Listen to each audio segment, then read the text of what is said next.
Hello again, everyone. Welcome to the Gym Bodies Do's and Don'ts of Competing. My name is Paulette. This is episode 3. And today's episode, we're going to touch on nutrition, diet, whatever you want to call it. Now, some of you will be new to competing. Some of you will be prepping yourself. Some of you will have a coach. And I've got some people saying to me, can I prep myself? Can I successfully prep on my own? The answer is yes, you can. I did. I won my pro card by prepping myself. I am a personal trainer.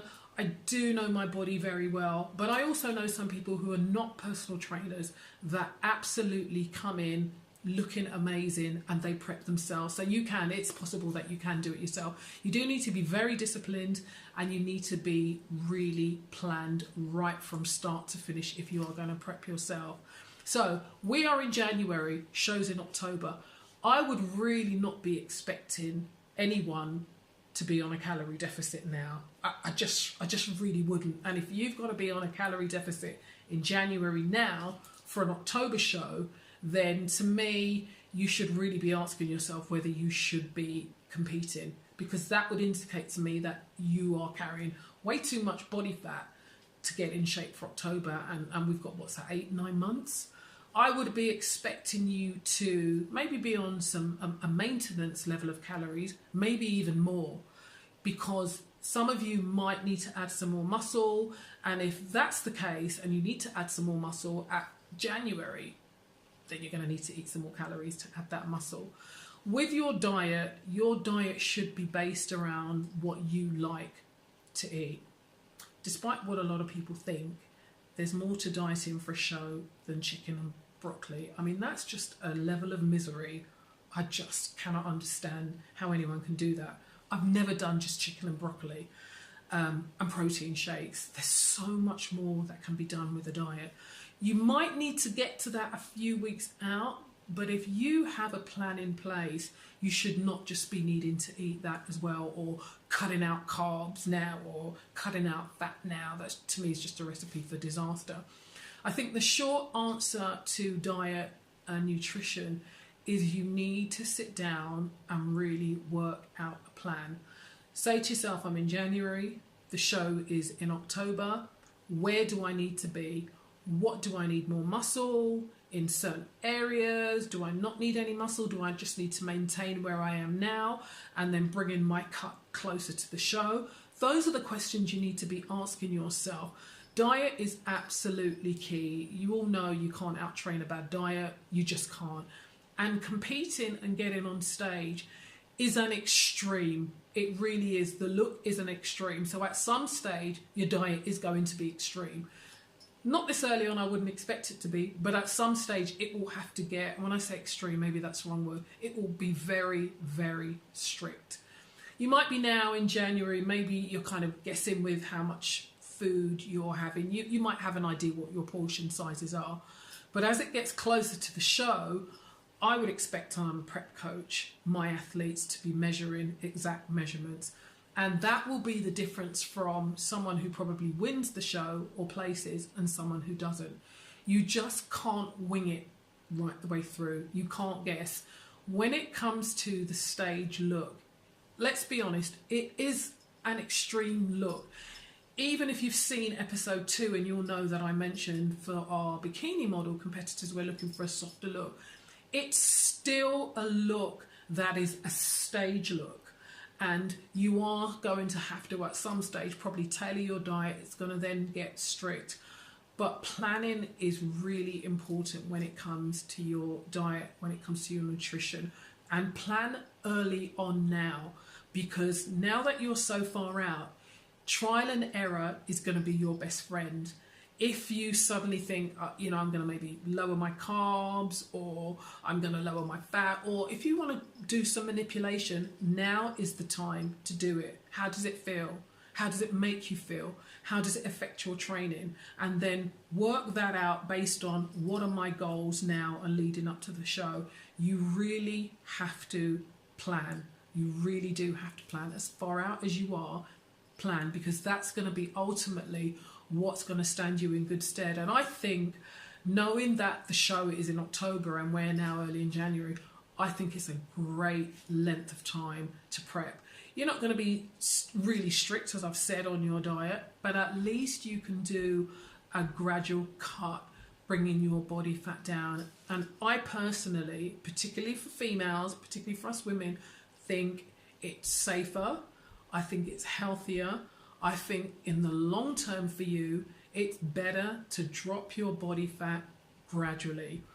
Don't think 12 weeks, 12 weeks, 16 weeks. Everybody's got this magic number in their head that everyone does a 12-week prep. Absolutely not, because it really depends on what is your starting point. You know, if you are someone that needs to add some muscle or someone that needs to drop a lot of body weight compared to an athlete who maybe needs to drop 5 pounds to get to stage weight, a 12-week prep is probably not going to be enough for the person that has a lot of body fat to drop or has muscle to add. So that's why it's there. Your diet, your nutrition, plan it now. What are my goals? What do I want to look like? What is my criteria? But please don't think that the only way to prep is chicken, broccoli, and protein shakes. There really is so many ways to prep. I know a lot of you are probably expecting me to touch on training. I'm not going to touch on training now because I am going to touch on that in a different episode. But obviously your diet is key. It really is key. Get that right. Start early out with a plan, because then once you've got that plan and you're slowly starting to see results week on, week out, maybe by the time you get to 20 weeks to go, maybe by the time you get to 16 weeks to go or 12 weeks to go, you are then looking great and you can gradually start the cut. But don't just think, oh, I've got loads of time, I only need to do a 12-week prep. Not necessarily. Take lots of pictures. You really will need to take lots of pictures. What I often do also when I'm prepping is take a picture of myself at night and then see again what I look like in the morning, and then think about what did I eat, how did it make me look. These are the things that you can start to do early out with your nutrition and make those changes. But it's key, your nutrition, it really is. You want to try and have as enjoyable a prep as you can when it comes to your diet, because it's going to get tedious. It really is going to get tedious unless you're one of those people that's genetically gifted, and I don't really know many people who are that genetically gifted that they can eat whatever they want and get on stage and look amazing. In fact, I don't know anyone who can do that. At some stage we will have to tailor our diet, but again, it's really better to try and do it as long out as you can, so it's not just taxing physically or psychologically on you. You've done it over a longer period of time, and I'm telling you also as well, that will stand you in good stead when you do your reverse diet or post-show diet. And I think some of you who are new may be thinking, what's a reverse diet? What's a post-show diet? So typically what happens, we do the show, we've cut out sugar, we've cut out this, we've cut out that, we've been weeks without it. And then the show's over and we just eat everything in sight. And that's okay to maybe do that for a day or two. But again, I think it's really important with all of my athletes, I give them all what is called a reverse diet. And a reverse diet, post-show diet, whatever you want to call it, is a way of bringing them gradually back to their maintenance calories over a period of time. And I often will do it over a period of 12 weeks, 16 weeks. So I know they're going to probably pig out for the first 2 days, and then they will be right back onto gradually increasing, whether it's carbs, whether it's fats, whether it's protein, and gradually taking them back to maintenance. And one of the reasons that is important, it really does help to stop you putting on a lot of body fat quickly. You often might see someone competing and then 2 weeks later you're like, is that really the same person? And usually that happens when they've just gorged for days and weeks on end, and after a while the body's just going to put on fat, it's going to put it on really quickly, lots of water, and you just don't want that, because if you then are going to compete again, you know, in a few weeks or a few months time, it's going to make it a lot harder for you to then lose that body fat if you keep putting it on really quickly. So as much as it's important to work out your diet up until the show, I think it's really key, it's really vital to do a reverse diet, a post-show diet. If you don't know what that is or you need help, there's lots of prep coaches out there that will do them for you, or will tell you what you need to do. You might be able to do some research also online, but I think it's equally as important. Your sanity is so important after a show. I will touch on that in another episode. It really is really, really important, because those of us who've done a show know what to expect after the show. Those of you that might be new to competing are maybe not expecting, you can go from being on this great high and then all of a sudden it's over and you're like, oh my God, what do I need to do?